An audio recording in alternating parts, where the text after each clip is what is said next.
یا ربی لک الحمد کما ینبغی لجلال وجہک و عظیم سلطانک۔ معزز سامعین، آج میں آپ کے سامنے حضرت عمر فاروق رضی اللہ تعالیٰ عنہ کے اسلام قبول کرنے کے واقعوں کو پیش کروں گی۔ حضرت عمر فاروق رضی اللہ تعالیٰ عنہ، جن کے پاک نام پر آج مسلمانوں کو فخر ہے اور جن کے جوش ایمانی سے آج 1300 برس بعد تک کافروں کے دل میں خوف ہے، اسلام لانے سے قبل مسلمانوں کے مقابلہ اور تکلیف پہنچانے میں بھی ممتاز تھے۔ نبی کریم صلی اللہ علیہ وآلہ وسلم کے قتل کے در پہ رہتے تھے، نعوذ باللہ۔ ایک روز غفار نے مشورہ کی کمیٹی قائم کی کہ کوئی ہے جو محمد صلی اللہ علیہ وآلہ وسلم کو قتل کر دے۔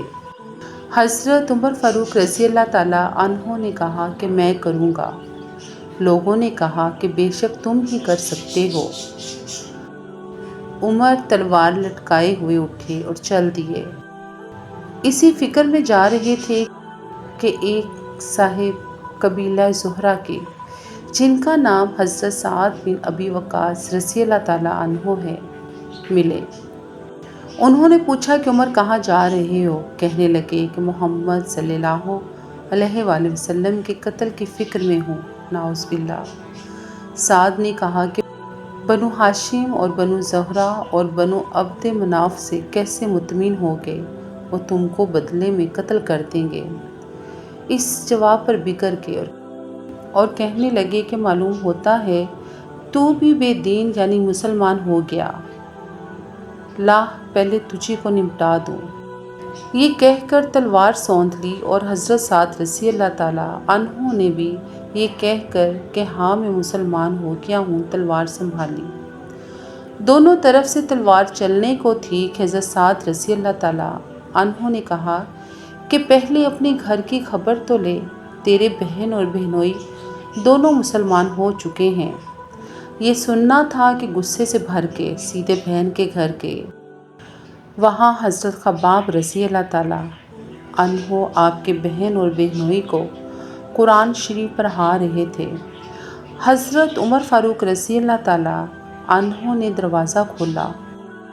ان کی آواز سے حضرت خباب رضی اللہ تعالیٰ عنہ تو جلدی سے اندر چھپ گئے اور وہ صحیفہ بھی جلدی میں باہر ہی رہ گیا جس پر آیات قرآنی لکھی ہوئی تھی۔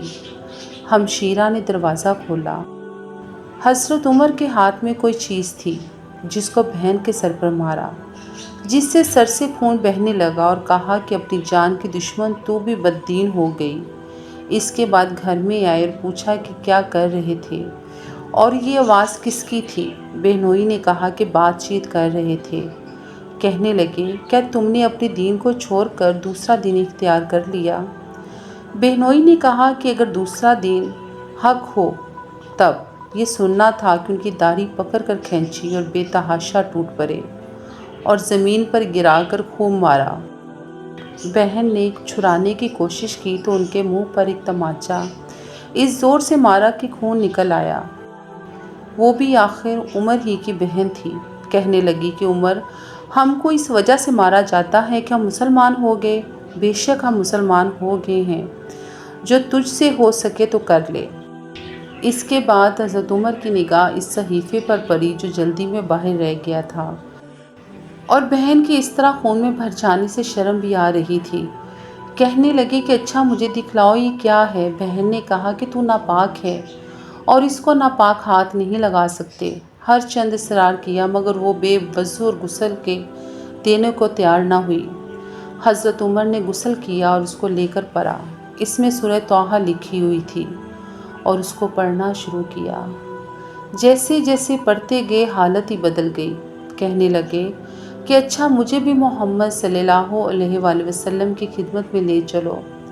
یہ الفاظ سن کر حضرت خباب رضی اللہ تعالیٰ عنہ اندر سے نکلے اور کہا کہ عمر، تجھے خوشخبری دیتا ہوں کہ کل شب حضور اقدس صلی اللہ علیہ وآلہ وسلم نے دعا مانگی تھی کہ یا اللہ، عمر رضی اللہ تعالیٰ عنہ اور ابو جہل میں جو تجھے زیادہ پسند ہے، اس سے اسلام کو قوت عطا فرما۔ یہ دونوں قوت میں مشہور تھے۔ معلوم ہوتا ہے کہ حضور کی دعا تمہارے حق میں قبول ہو گئی، اور اس کے بعد نبی پاک صلی اللہ علیہ وآلہ وسلم کی خدمت میں حاضر ہوئے اور جمعہ کی صبح کو مسلمان ہوئے۔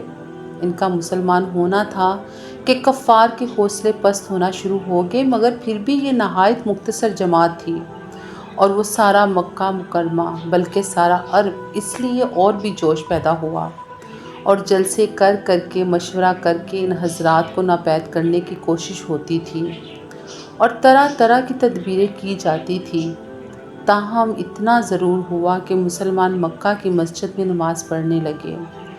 حضرت عبداللہ بن مسعود رضی اللہ تعالیٰ عنہ فرماتے ہیں کہ عمر رضی اللہ تعالیٰ عنہ کا اسلام لانا مسلمانوں کی فتح تھی، اور ان کی ہجرت مسلمانوں کی مدد تھی، اور ان کی خلافت رحمت تھی۔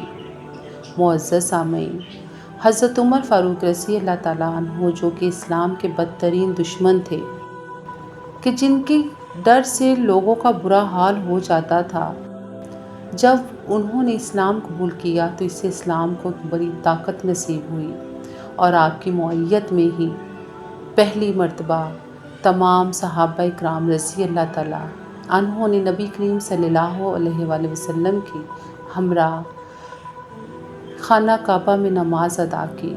سبحان اللہ۔ معزز سامعین، کبھی ہم لوگوں نے اپنے حال کو آبزرو کیا ہے کہ ہم لوگوں کی زندگی میں اسلام کہاں کہاں پر موجود ہے؟ ہمارا اٹھنا بیٹھنا، کھانا پینا، سونا جاگنا، ہر کام ہمارا اسلام کے خلاف دن بہ دن ہوتا جا رہا ہے، اور ہم لوگ اسلامی تعلیمات کو بھولتے جا رہے ہیں۔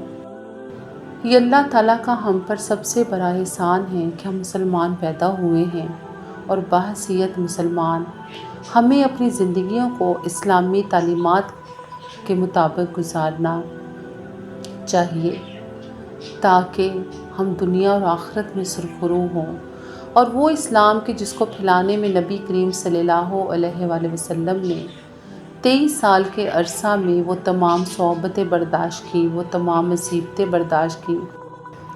معزز سامعین، کیا کبھی ہم نے سوچا ہے کہ آج کا مسلمان کیسا ہے؟ کیا آج کا مسلمان وہ تمام تکلیفیں برداشت کر سکتا ہے جو 1400 سال پہلے صحابیات اور صحابہ اکرام نے برداشت کی؟ حضرت سمیہ رضی اللہ تعالیٰ عنہا کو ابو جہل نے اذیتناک موت دی۔ ان کی دونوں ٹانگوں کو دونوں اونٹوں سے باندھ کر ان کو مخالف سمت میں بھگایا، جس سے وہ 2 حصوں میں ہو گئی۔ حضرت سمیہ رضی اللہ تعالیٰ عنہا اسلام کی پہلی شہید خاتون ہے۔ حضرت بلال رضی اللہ تعالیٰ عنہ کے گلے میں رسی ڈال کر مکے کی گلیوں میں گھسیٹا جاتا۔ جب صحابہ اکرام نے نبی پاک صلی اللہ علیہ وآلہ وسلم سے اپنی صعوبتوں اور مصیبتوں کا تذکرہ کیا تو آپ صلی اللہ علیہ وآلہ وسلم نے فرمایا کہ حضرت موسیٰ علیہ السلام کے دور میں ان پر اس قدر تشدد کیا جاتا تھا کہ ایک شخص کو ننگا کر کے لوہے کی کنگھی ان کے جسم کے آر پار کر دی جاتی تھی، کہ اگر ہم پر ایسی مصیبتیں آ جائیں تو ہم کبھی بھی برداشت نہ کریں۔ معزز سامعین، ہمیں سب سے پہلے اپنی زندگی کو اسلامی تعلیمات کے مطابق ڈھالنا ہے۔ اگر عمر فاروق رضی اللہ تعالیٰ عنہ جیسے اسلام دشمن لوگ مسلمان ہو سکتے ہیں، تو ہم مسلمان ہو کر کیوں اپنی زندگیوں کو اسلامی اصولوں کے مطابق نہیں گزار سکتے؟ یا اللہ، ہم سب مسلمانوں کو اہدنا الصراط المستقیم پر چلنے کی توفیق عطا فرما، تاکہ ہم دنیا اور آخرت میں سرخرو ہوں۔ آمین ثم آمین۔